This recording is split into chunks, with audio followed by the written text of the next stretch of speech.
தயவு செய்து இனிமேல் நீங்கள் பிறந்த நாள் கொண்டாடினாலும் சரி, இல்லை அது ஒரு சுதந்திர தினத்துக்காக இருந்தாலும் சரி, சாக்லேட்டுகளை வாங்காதீர்கள். கடலை மிட்டாயை வாங்கி கொடுங்க.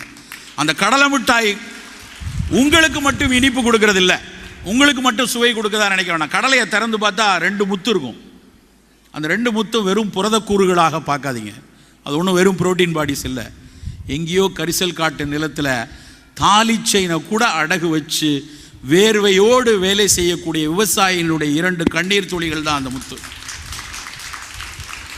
அப்போ நான் கொண்டாடணும்னா, நான் சந்தோஷமாக இருக்கணும்னா, நான் மகிழ்வாக இருக்கும்போது அந்த மிட்டாயிலிருந்து, அந்த கடலை மிட்டாயிலிருந்து ஏதாவது ஒரு கூறு, அதிலிருந்து இருக்கக்கூடிய நாம் வாங்குவதால் கிடைக்கக்கூடிய அந்த பொருளாதாரத்தினுடைய பலன் அந்த விவசாயிக்கு போய் சேரணும். துளி கூட நாம் அடுத்த நாட்டினுடைய சாக்லேட்டுகளை இங்கே வாங்கணும்னு அவசியம் இல்லை. எதுக்கு? நாம் மகிழ்வாக இருக்கணுங்கிறதுக்கு